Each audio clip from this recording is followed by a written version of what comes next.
Hello everyone and welcome back to LewisFiction and welcome to Marvel Spider-Man 3 Prewrite Part 4. If you are new around here, make sure you're subscribed and also make sure you go back and watch Part 1 before you watch this, or else this will make no sense to you. But with that being said, let's get straight into it. We continue the story with Peter Parker. He's panicking. He can't get in contact with Miles for some reason. He tries and he tries again, but to no avail.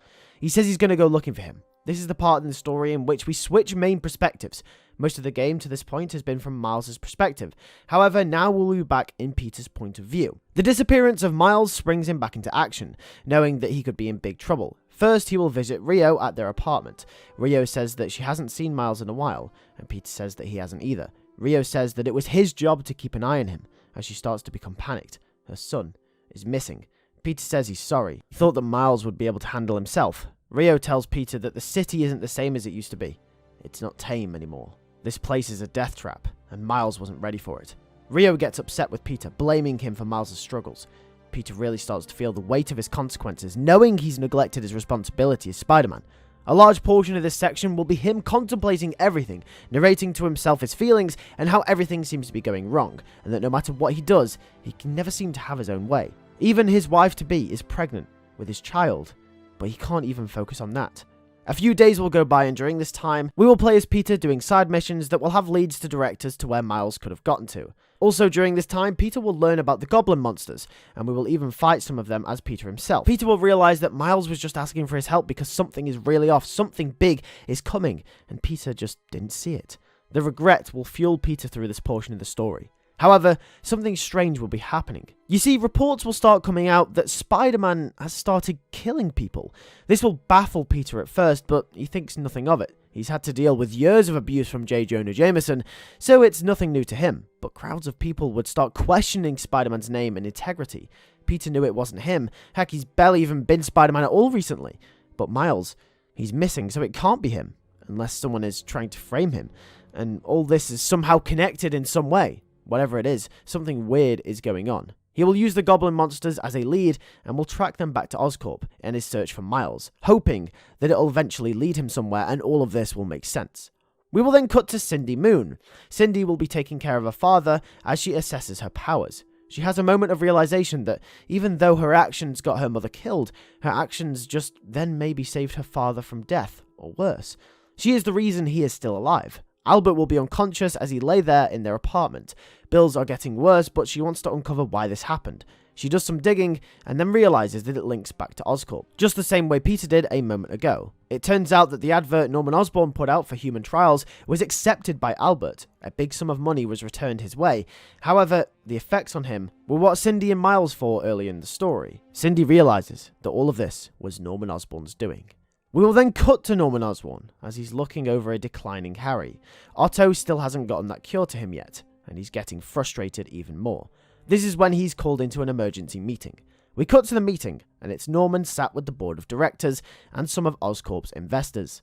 They tell him that Norman has been dobbed in for bribing Rikers Island for the bail of Otto Octavius, and also conducting illegal human testing on a non-certified substance. Norman furiously denies these claims, however the board show him proof. Evidence. Concrete evidence that Norman has lied, manipulated, and even done straight up illegal stuff with Oscorp money and resources. Norman asks who did this, who dobbed him in, and they say the source was anonymous. They say he's fired, and he's to pack his things and leave. Oscorp is now looking for a new CEO. Norman batters the table and storms out of the office when he realizes he's been played. This was Otto trying to get back at him. Otto is the only one who could have dobbed him in. No one else knew of Otto's escape. It has to be him. We cut to Norman storming into Otto's underground laboratory. However, as he walks in, lights hang from the ceiling, twitching and sparking, as if they'd been battered, broken. Tables and chairs scattered across the room, some in pieces, with parts of the chairs and tables on their lonesome selves. Blood was spewed across the floor that led up to a bed where Otto Octavius lay. Norman approaches the bed very, very slowly, walking step by step. Each step he took made a loud roaring echo in the large metal container that Otto Octavius resided in. As he approaches the bed and he becomes 1 meter away from it, he looks over. Blood across Otto's face. This is the most unlively he's ever seen him. "What happened here?" Norman picks him up by his collar. Otto wakes slightly, and then says his name confusingly. Norman asks, "What happened here?" very, very sternly. Otto tries to then explain, but words don't leave his mouth. He tries to tell Norman what happened through his injured breath, that he needs to find Spider-Man.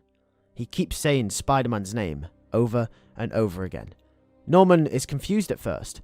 However, he's full of rage and anger and doesn't care what he has to say, as he tells him that he knows what he did.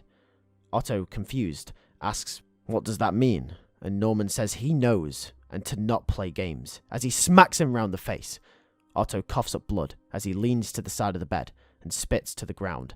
Norman grabs him by the collar, asking him to face him again, as he beats him across the face. Otto begs him to stop and to listen, but then Norman kicks him in the stomach as he falls to the floor.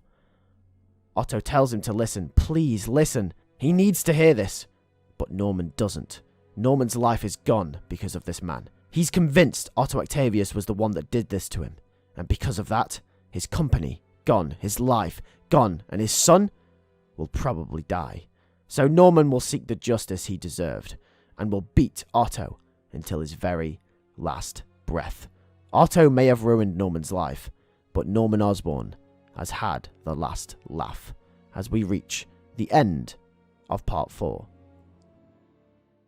Thank you for watching Part 4 to Marvel Spider-Man 3. It's a little bit of a shorter part, but obviously, now we're leading up to the big stuff coming in Part 5. It's all going to start kicking off, so you're not going to want to miss it. Make sure you're subscribed, leave a like on the video if you did enjoy, and I'll see you guys in the next video.